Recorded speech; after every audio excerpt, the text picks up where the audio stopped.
कभी उड़ते हुए पक्षियों को देखना या फूलों की घाटी को निहारना, ये सब हमें अंदर से एक गहरे विस्मय और खुशी से भर देता है। लेकिन एक साइंटिस्ट के तौर पर जब हम सोचते हैं तो मन में सवाल आता है कि आखिर जीवन क्या है।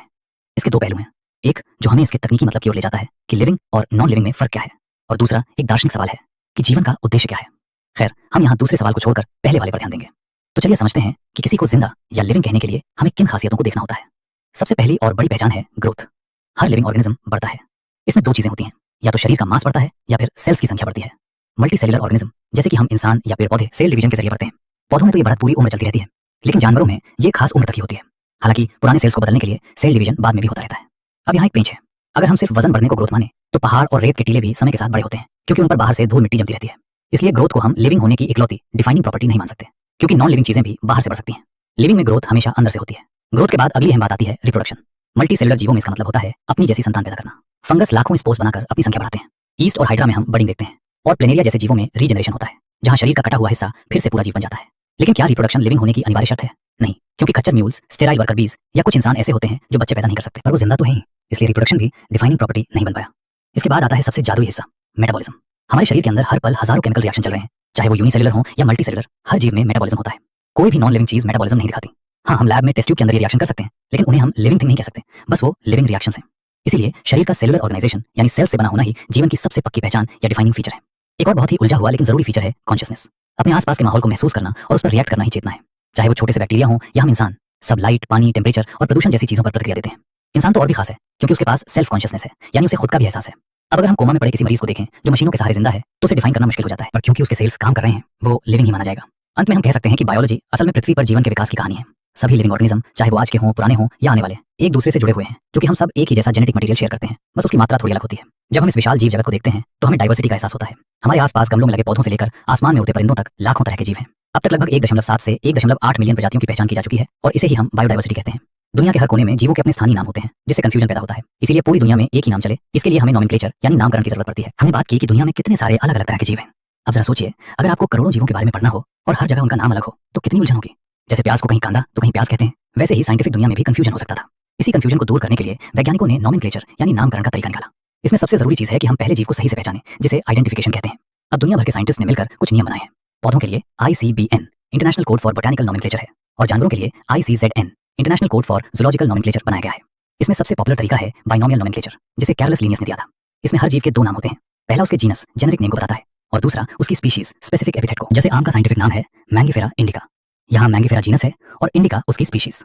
इसे लिखने के भी कुछ खास नियम हैं, जैसे ये हमेशा लैटिन भाषा में होते हैं और इटैलिक्स में लिखे जाते हैं। अगर आप हाथ से लिख रहे हैं तो दोनों नामों को अलग अलग अंडरलाइन करना जरूरी है। साथ ही जीनस का पहला अक्षर हमेशा कैपिटल होता है और स्पीशीज का छोटा।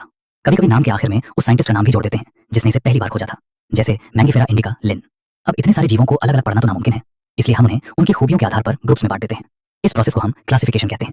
ये ग्रुप्स कुछ भी हो सकते हैं, जैसे पौधे, जानवर, कुत्ते या बिल्ली। इन ग्रुप्स को साइंटिफिक भाषा में टैग्स कहा जाता है। अब चाहे वो कुत्ता हो, मैमल हो या जानवर, ये सब अलग अलग लेवल के टैग्स हैं। इसी के आधार पर जो पूरी पढ़ाई होती है उसे हम टैक्सोनॉमी कहते हैं। इसमें जीव की अंदरूनी और बाहरी बनावट, सेल का स्ट्रक्चर और उसके विकास के इतिहास को ध्यान में रखा जाता है। पुराने समय में इंसान सिर्फ अपनी जरूरत की चीजों जैसे खाने, कपड़े और रहने के आधार पर जीवों को बांटता था, लेकिन धीरे धीरे हम उनके आपसी रिश्तों को भी समझने लगे। पढ़ाई की इसी ब्रांच को सिस्टमैटिक्स कहा जाता है, जिसका मतलब होता है जीवों की सिस्टमैटिक व्यवस्था। लिनियस ने अपनी किताब का नाम भी सिस्टेमा नेटुरा रखा था। इसमें हम न सिर्फ नाम और पहचान देखते हैं, बल्कि उनके बीच के इवोल्यूशनरी रिश्तों को भी समझते हैं कि कौन सा जीव किससे जुड़ा है। आखिर में बात आती है टैक्सोनॉमिक कैटेगरीज की। क्लासिफिकेशन कोई एक कदम का काम नहीं है, बल्कि इसमें कई सीढ़ियां होती हैं। हर सीढ़ी को एक कैटेगरीज या रैंक कहा जाता है। जब इन सबको एक साथ मिला देते हैं तो इसे टैक्सोनॉमिक हायरार्की कहते हैं। यहाँ हर रैंक को हम टैक्सॉन कहते हैं। इसे समझने के लिए इंसेक्ट्स का उदाहरण लेते हैं। अगर किसी जीव की 3 जोड़ी टांगें जुड़ी हुई हैं तो हम उसे इंसेक्ट ग्रुप में रख देते हैं। इसी तरह सबसे छोटी यूनिट स्पीशीज होती है और सबसे बड़ी किंगडम। अब हमें आगे ये देखना है कि कैसे हम किसी अनजान जीव के लक्षणों को पहचान कर उसे सही कैटेगरी में फिट करते हैं, जिसकी शुरुआत सबसे छोटी यूनिट यानी स्पीशीज से होती है। तो चलिए अब हम क्लासिफिकेशन की उन सीढ़ियों पर चढ़ना शुरू करते हैं जिन्हें वैज्ञानिक टैक्सोनॉमिक कैटेगरीज कहते हैं। जैसा कि हमने पहले चर्चा की थी, क्लासिफिकेशन कोई एक झटके में होने वाला काम नहीं है, बल्कि इसमें एक पूरा हायरार्की होता है। इसे आप एक सीढ़ी की तरह समझ सकते हैं, जहां हर पायदान एक खास रैंक या टैक्सॉन को दर्शाता है। इस सीढ़ी की सबसे पहली और बुनियादी शुरुआत होती है स्पीशीज से। टैक्सोनॉमिक स्टडीज में स्पीशीज उन जीवों के ग्रुप को कहते हैं जिनमें आपस में बहुत ज्यादा समानताएं होती हैं।